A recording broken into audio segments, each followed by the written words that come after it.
Bismillahirrahmanirrahim. Assalamualaikum warahmatullahi wabarakatuh.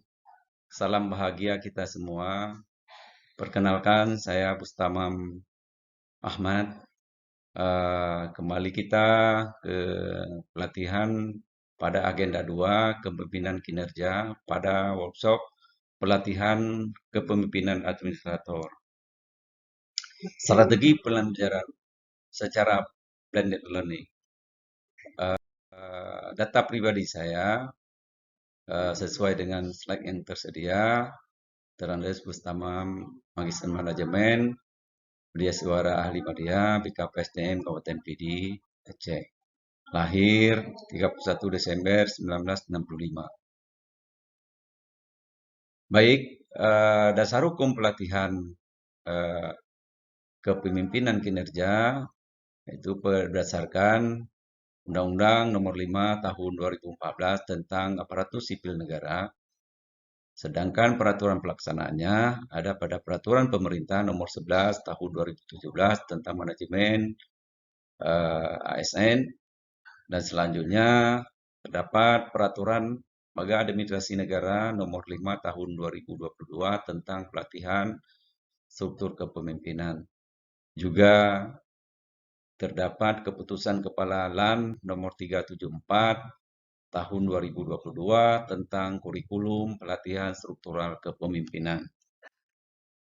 Selanjutnya, dalam pembelajaran ini, secara singkat deskripsinya pada agenda 2, membekali peserta dengan kemampuan mengelola perubahan di sektor publik yang didukung oleh jejaring kerja dan komunikasi yang efektif dalam memimpin pelaksanaan kegiatan pelayanan publik dalam rangka pencapaian organisasi berkinerja tinggi dengan mengedepankan kepemimpinan transformasional.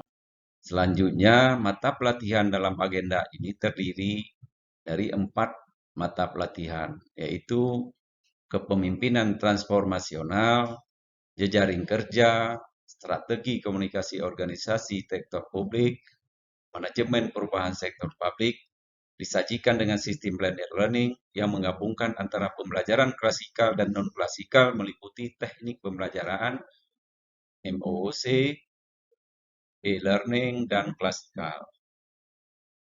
Selanjutnya, hasil belajar agenda 2, peserta setelah mengikuti pelajaran ini mampu menerapkan kepemimpinan transformasional dalam pelaksanaan kegiatan di instansinya sehingga menghasilkan kinerja yang tinggi. Kedua, menata dan mendayagunakan jejaring kerja personal dan organisasi. Tiga, membangun komunikasi yang efektif secara internal dan eksternal dalam suatu organisasi publik untuk menunjang pencapaian tujuan di tingkat organisasi. Dan yang keempat, memimpin perubahan melalui pemahaman konsep manajemen perubahan sektor publik, kepemimpinan dalam manajemen perubahan.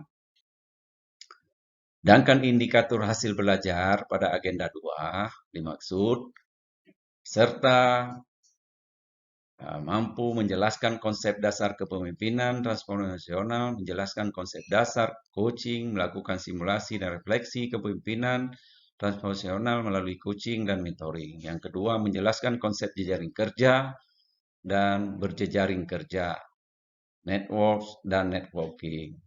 Yang ketiga, mengenali fungsi dan karakter organisasi publik dan komunikasi publik, mendeskripsikan strategi membangun komunikasi efektif dalam organisasi komunikasi strategis.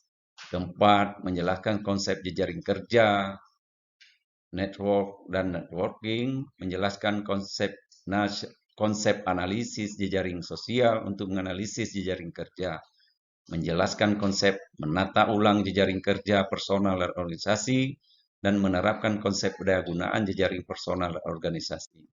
Selanjutnya, mata pelatihan dan materi pokok pada agenda 2. Yang pertama, kepemimpinan transformasional terdiri dari materi pokoknya. Yang pertama, konsep dasar kepemimpinan transformasional. Yang kedua, konsep dasar coaching dan mentoring. Yang ketiga, simulasi dan refleksi kepemimpinan transformasional. Yang kedua, jejaring kerja dengan materi pokok. jejaring kerja dan berjejaring kerja. Kedua, analisis jaring sosial. 3, penataan ulang jejaring kerja personal dan organisasi. 4, penyalahgunaan jejaring kerja personal dan organisasi. 3, strategi komunikasi organisasi sektor publik. Materi pokoknya, 1, konsep fungsi dan karakter organisasi publik dan komunikasi publik. 2, strategi membangun komunikasi efektif dalam organisasi dan komunikasi strategi. 3, penataan ulang jejaring kerja personal dan organisasi. 4, penyalahgunaan jejaring kerja personal dan organisasi. 4, manajemen perubahan sektor publik. Materi pokoknya, 1, konsep manajemen perubahan, tuntutan dan tantangan. 2, pengelolaan perubahan di unit kerja. 3, analisa permasalahan perubahan. Selanjutnya, desain kurikulum. Yang pertama, agenda kepemimpinan Pancasila dan nasionalisme. Agenda 2, kepemimpinan kerja yang merupakan agenda yang kita bicarakan. Dan yang ketiga, agenda manajemen kinerja dan agenda aktualisasi kepemimpinan kerja. Sehingga di akhir evaluasi, para peserta mampu membawa kepemimpinan kinerja untuk organisasi berkinerja tinggi. Selanjutnya, tahapan atau blended learning yang dilaksanakan yaitu terdiri dari MOOC, pembelajaran mandiri selama 10 CP dalam 2 hari, dan e-learning terdiri dari sinkronus dan asinkronus, sedangkan sinkronus terdiri dari 6 JP dan asinkronus 18 JP, sama dengan 24 JP selama 3 hari. Selanjutnya, pembelajaran secara klasikal, tahap pertama 9 jam pelajaran dan kedua 12 jam pelajaran.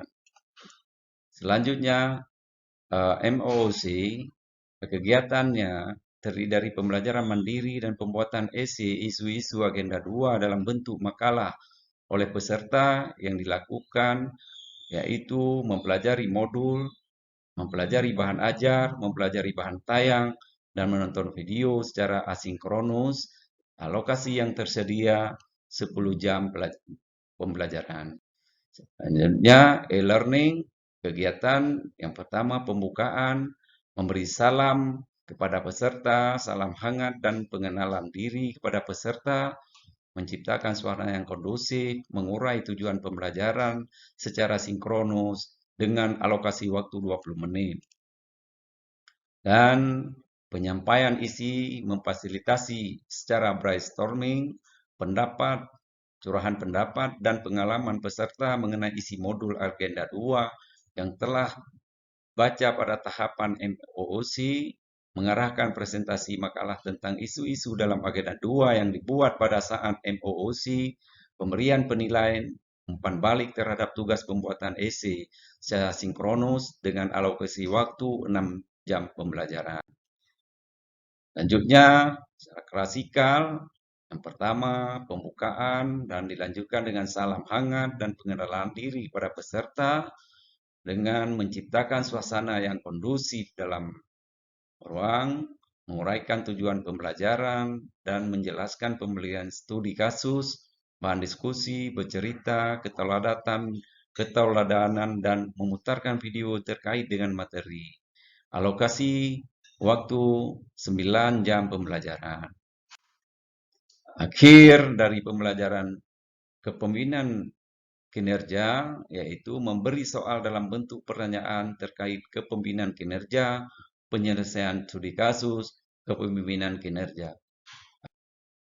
Akhirnya, kami atas nama Widya Suara di BKPSDM Kabupaten Pidi dalam membawa mata pelatihan kepemimpinan kinerja, kami ucapkan terima kasih atas perhatiannya dan mohon maaf atas segala kekurangannya. Dengan kami akhiri, wassalamualaikum warahmatullahi wabarakatuh.